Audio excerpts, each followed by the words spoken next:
let's put it in one word. Paano nyo may explain yung MPL Philippines Week 2? UG ka muna. Anong salita mo para sa MPL Week 2? Chaotic. Chaotic? Nice, too? Sheesh! Okay.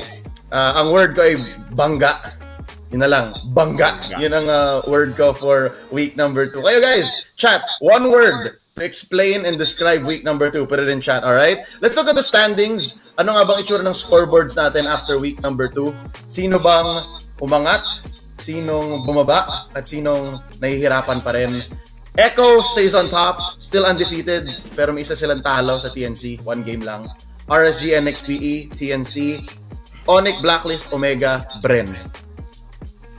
This is not what we were expecting, I feel like, anybody, man.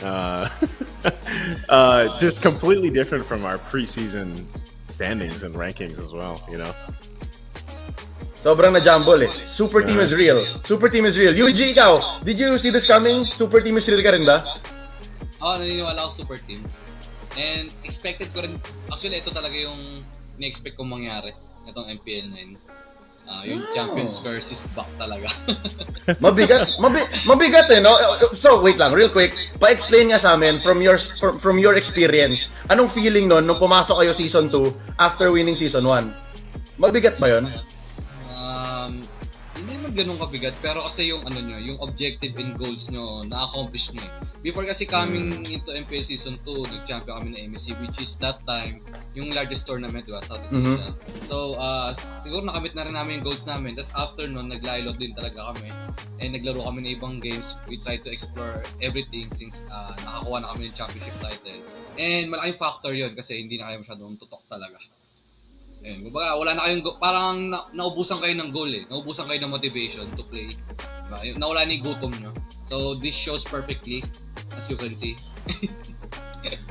Hindi ko alam kung... merong factor na ganun eh. Pero, para dun sa mga nahihirapan sa bottom 3, parang iba-iba rin yung factor eh. We'll talk about it specifically later on. Pero balikan mo natin yung mga laban. Let's do the recap. Let's talk about matches per day, per series. Ang una dyan ang RSG versus Bren. Hindi ko alam kung kinas ko to eh. Nice, do you remember this match? Yeah, I think I casted this one, Okay. which was a surprise because I don't know. I feel like as a longtime Bren fan myself, like an OG Bren fan, you always want to see, I kind of like my hope for them throughout the series, but RSG as well. I that I personally was rooting for at first Demon Kite back in season 8, and so when RSG came back this strong season 9, syempre, like excited ako, diba? And I just want to say that I'm still rooting for Bren. I want to see them succeed, but at the same time, I'm loving this RSG that we're seeing in Season 9. And I think they're a contender for the title this season. Teka lang, OG Bren fan meaning like era ni na UG. Nung naglalaro pa si na UG, Bren fan na talaga. Yes, as an OG. Like that was one of the first teams that I watched when I started to get into watching competitive Mobile Legends. It was Bren. So, ang sakit na makitang nagaganto sila. No? Yes. UG, ikaw, ano nakita mo dito, men? Parang ang hirap nga. Gets ko, ang sakit na may nakikita tayong team na ganito ka-rich. Dati mong team to, Bren. Ano napanood mo dito versus RSG? Actually, lahat mo napanood ko, both games. And nakita mo talaga nag-i-struggle yung Bren. Actually, based on their gameplays din talaga, parang ano lang sila eh. Parang alam mo yung 5 pub players na pinagsama-sama mo lang. With no, makikita mo talaga nag-i-struggle sila kasi parang wala silang target kadalasan, tapos napapakita nila yung mechanics nila sa laro, pero yung team play talaga yung synergy sa team, as in, hindi ko talaga makikita, hindi mo mararamdaman. Walang unity. Yeah. Compared dito sa RSG. Oo, yung RSG talaga, grabe, kahit na may bagong pasok na tank, tapos yung gold laner bago, it's the same, like, they're super smooth. Parang ang pinalakas pa sila from Season 8 eh. The next match is Blacklist versus NXPE. Ito 2-1. Nakaisa yung Blacklist. Pero after lang siya nung mag-asim ni Rene J at ng Netplay Evos. Parang pinilit nila yun. They tried to take down Edward. Ako nalala ko, ako nag-cast nito. Nice, you watched this match, right? Yeah. I like it. This was like the Rene J highlight reel too. I mean, for a lot of it, you know, it's like the setups were so good, and I feel like, you know, him with H2O, like this is what they're known for doing. And you know, watching Next Play Evos take down Blacklist like that, it's as much as you want to root for the world champs, at the same time you're like, wow, this is crazy. Oh. This is also a team, you know, Next Play Evos being a team that has a history of being kind of memed, you know, to make 8th place or whatever. So again, it's a similar story. Like when you see a team like that come to this type of form, perform this way, you can't help but cheer them on. That's what actually makes Season 9 so hard for me personally, is you're seeing, as you said, these kind of like a champion's curse go on, but at the same time, you're seeing these teams finally, and these players finally have kind of like this limelight, this spotlight on them. And it just, honestly, when I'm casting, it makes me smile as well to see their success. Yeah. UG, ano, believe ka na ba kay Rome Renegade? Sabi si Renny J nung araw na to. As in, hindi ko kasi sila napanood no mismong tournament, no. Mismong araw ng naglaban niya. So kinabukasan gumawa ako ng analysis, which is, so syempre perspective sa kanya lahat bago. Nagulat ako, nag-franco si Renny J, and tumatama lahat talaga ng hooks. As in, sobrang tindi from game 1 to game 2. Then game 3 talaga na yung set niya, yung suplex niya, yung pampanalo nila dun sa edit niya. Alas nasira na din talaga yung upuan ko nun kasi hinagis ko din. Sobrang hype ako kay Renny J. And tingin ko ano yun parang element of surprise coming from NXP na hindi na ina-expect na nagaganong pick si Renny J. And may incorporate talaga nila sa strikes nila. That's why tingin ko parang nag-snowball lagi yung laro ng NXP. All 3 games. Mm-hmm. Well, nakita natin kanina yung moment na inasin nila si Edward, but that's a different problem entirely. Tapos yung nangyayari din sa Blacklist, iba din yun, pag-usapan natin mamaya. Let's go into day number 2 here. At sakto, ang pambungad ng day number 2 ay ang star match ng week number 2. It's TNC versus Echo, both coming into this matchup undefeated. Sakto rin, shoutout si Coach V ng TNC nandito ngayon sa chat, as well as Philip Tan and si Daryl. Yan, mga nagde-describe na sila, tsaka si Nick Mateo. Yan, shoutout sa'yo, lalo kay Coach V. Okay, so itong match na to, sobrang saya nito dahil obviously parang may nahirapan na. Kahit na sobrang lakas sila pareho going into this match, parang nagkalabasan ng how do I say, nagkapilitan ng baraha. But I think, nice, you and I casted this, right? Like we this were together. This was the We Bear Bros, yeah. Yes. Yeah, this was the Bear Bros cast. Ang pangit lang nung game 1 draft ng TNC. It was all physical. Yeah. And also, this was like a time for Carl Teasy, I believe. Wasn't this? Did he get the second Maniac here? Or I know he had some great highlights. One being the highlight, the outplay on that Paquito 2v1, yeah. Yeah, 2v1. But you know, again, this was it was a star match, right? We're seeing TNC and Echo go against the super team. You know, was it going to be enough? But I don't know what's going to stop the super team, man. Honestly, I don't know what the answer is for them, because that's what we talked about during the cast, you know, like all these players, each one of them, my like history, experience, special something about them. Tapos when they put it together, that was a big question. Would they make it work? Diba? Like, if you have all these individual players, will they be able to synergize with each other? And I feel like that's what we're seeing with Echo. And I still think TNC is close behind. But at the same time, they had to make adjustments to the new amateurs coming up to the pro league, you know, from Archangel and everything, and they're performing so well too. But I just think Echo is on a different level with their veteran kind of experience and history. Yeah. UG, ikaw, ano nakita mo? Kasi sabi mo kanina, di ba, believer ka ng super team. Pero paano tong TNC? Paano mo ma-explain yung last nila bigla na season 9? Ano nga ba?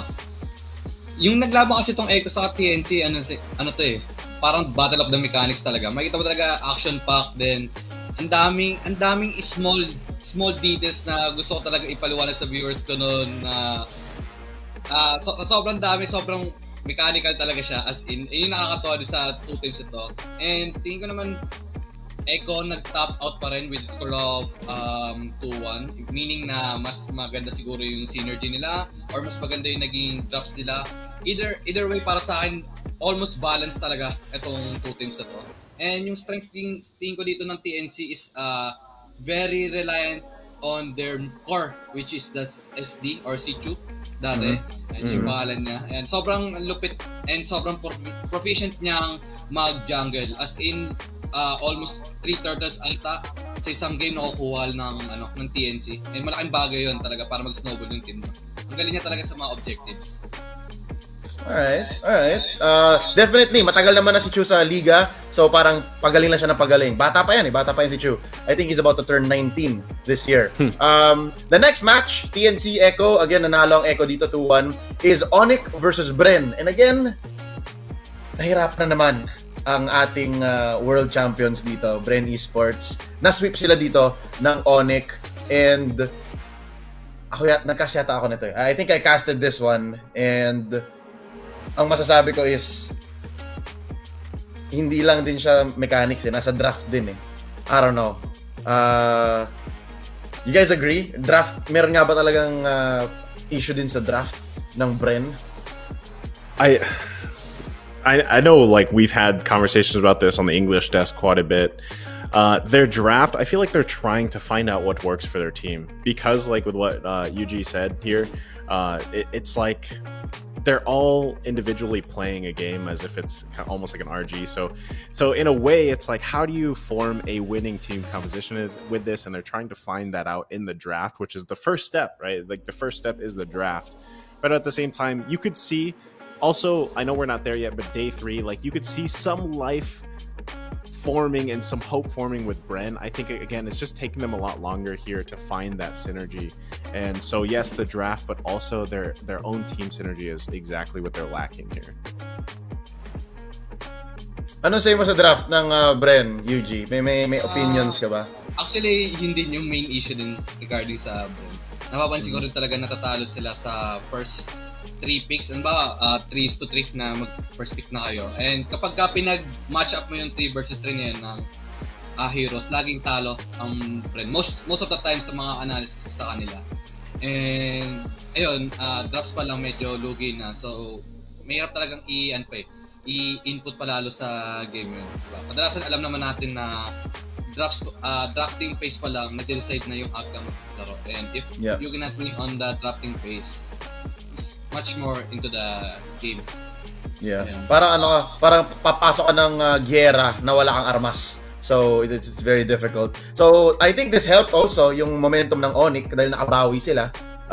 They swept Bren here and this was their only match this weekend. The last series for day number 2 is another heartbreaker dahil yung isa nating champion, MSC 2021 champion, Omega Esports, ay na-sweep ng RSG. Itong RSG parang di na mamili Parang kahit sinong kalaban nila, whether nagsa-struggle or whether malakas, bibigyan nila yung lahat nila So this was another sweep. And I think, napanood ko to pag uwi ko kasi medyo maaga yata umuwi nung araw na yun. Pinanood ko lang sa bahay. Sabi ko, grabe naman to RSG. Ito yung di ba? Ito yung may lumabas na Moscow. This is where the Moscow came out. And 1-1, I think, ni Kelra. Basta yun, ang hirap panoorin kasi Omega rin They were trying something new here. Yeah, but like this was also again like a Fanny showing from Demon Kite. Like I think he got it 2 out of like 2 games, if I remember right. He got Fanny twice. But at the same time, and just Iman and Aqua, like the Kimmy and the scaling of that Sicilian pick, it was so hard for even Omega to get in front of them, like at all, and that's the thing. Even Renzio on that Phoveus was just continuously getting kited from those picks. So again, RSG, very interesting draft, and they made it work, right? So I think it's just showing how mechanically strong they are, but also synergy-wise, where they can kind of draft these types of picks and make it work. Grabe yun, double kill na yun UG, ikaw, good idea ba ito yung ginagawa ng Omega na parang pasok sila ng bagong heroes, shuffle sila ng roster konti, tapos try nila? Para sa akin kasi dito, wala mo nakita sa problem sa Omega. Talagang sobrang dominante lang talaga ng performance dito ng RSG. Especially giving Fanny to Demon Kite. Actually, kala ko ibaban talaga nila yung Fanny, which is binan ng mga recent na nakalaban ng RSG. But no, they decided to open, then na-pick ni Demon Kite, tapos they tried to counter it by using Moscow ni Kelra, pero not enough talaga. Parang kung may ka-counter sa funny nila, humanap din tong RSD ng ka-counter dun sa Moscow nung kalaban. And ayun, lamang na naman talaga sa drops of RSD. And in terms of aggression in early ng funny, talaga nag-scale up yung buong RC dahil. And sobrang discipline nila. Makita nyo talaga sobrang linis ng laro ng RSD. So, talagang doon natin makikita yung synchronization ng team, communications nila na parang more than just mechanics eh. Para alam nila yung trabaho nila eh. And alam nila yung lugar nila doon. Tignan mo to, si Chakro sa likod walang magawa. Tapos, yung humarap naman sila, okay lang din. So again, good going for RSG. Definitely deserves the undefeated streak. Let's go into day number 3, ang huling araw ng week number 2. And ang pangbungad natin doon ay ang Echo versus Blacklist. Ito yata yung parang ina-expect natin na baka bumawi na yung Blacklist. And dito nila pinakita yung bago nilang playstyle. Yung, ang tawag ko doon, parang Floyd Mayweather ng MLBB. Very defensive style. Parang they're gonna punish you when you try to come in. And there were some moments of it, parang nakita mo siya nung game 1 konti, game 2, pero na-sweep pa rin sila ng Echo. So hirap na hirap. It's so hard to be an agent right now. And grabe si Carl Tizzy doon. This was also the Johnson Kadita, and which a lot of people are like, is this the counter to the Ube? You know, have just that Johnson pick that works so well. I mean, crashing into a whole grouped up Blacklist International, and again, this is showing how strong Echo is because they put Yawi on the Kadita, right? And Curtizzi was the one driving here. They switched it up, and I talk a lot about as well Curtizzi just being such a flexible player, deep hero pool, unique heroes as well from what he usually drafts or picks or whatever. And for him to go around here and let Yawi pick the Kadita, and he's the one driving around the Johnson, that is something that's hard to play against. And who knows what else they have, up their sleeves with those types of players. I mean, they are the super team. Yeah. I don't know. Yuji, ito nakita mo na dito na parang talagang super team is real. O, tinan mo. Shotgun ba to? Anong ginagawa ni Yawi dito? Shotgun ba yan? Oo. Yung kaya lumalangoy pa. Lumalangoy pa. Anong nakita mo dito, Yuji? Parang nakita mo rin ba yung sinasabi ko? Parang yung parang defensive style na Blacklist? Nag-workout nung una, pero talagang mas grabe yung performance dito ng Echo eh. Tapos, malaking factor talaga yung Actually, malaking factor yung pagpasok talaga ni Kevier. Kasi, I know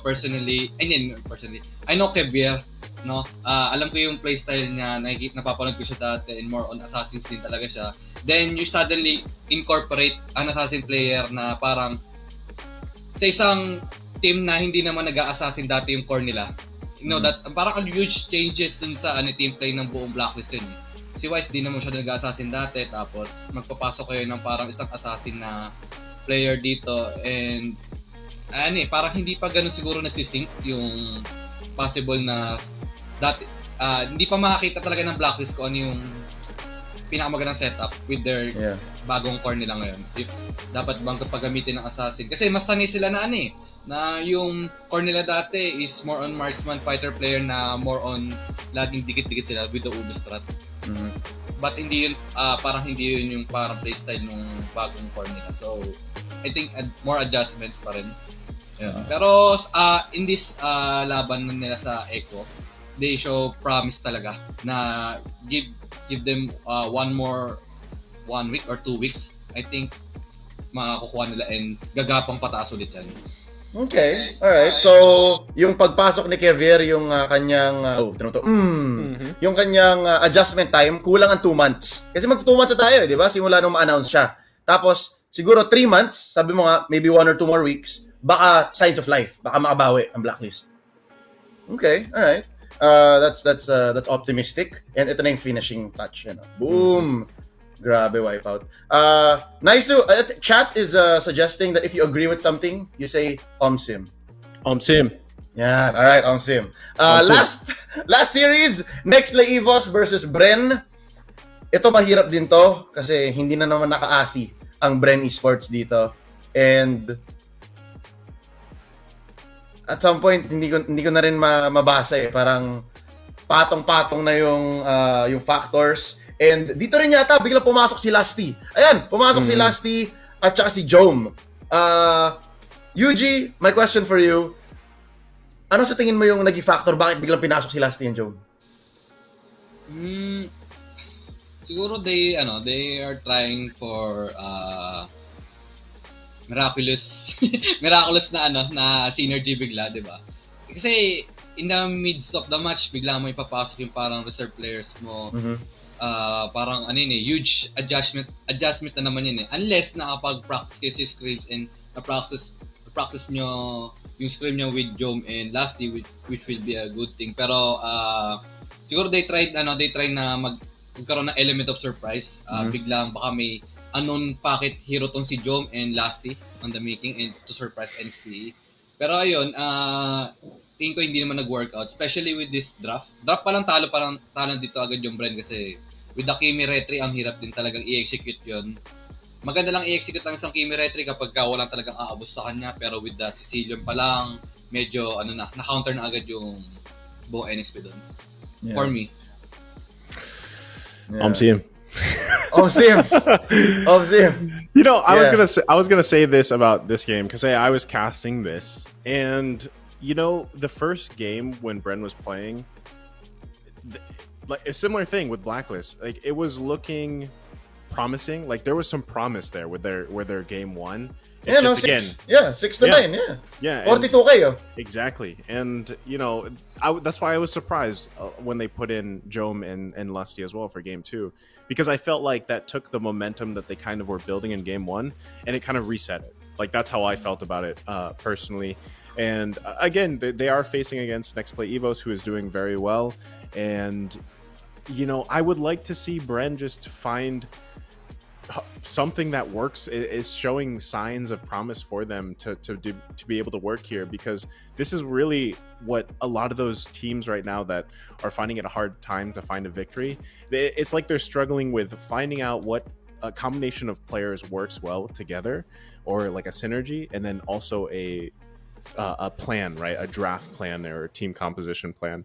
And so hopefully I think a lot of things will change week 3 onward. I have a feeling they will, right? I feel like there's going to be some factors in there that changes, but just like Yuji said as well, someone like a team like Bren, you know, Blacklist, Omega, I think give it a couple like more weeks and we'll find them settle in. But at the same time, is there enough time at that point, right? Like, is there enough time to make it the points that they need? At your service, my name is Leo. Thank you for watching this recall segment. If you want to see more, click like and subscribe to Covenry.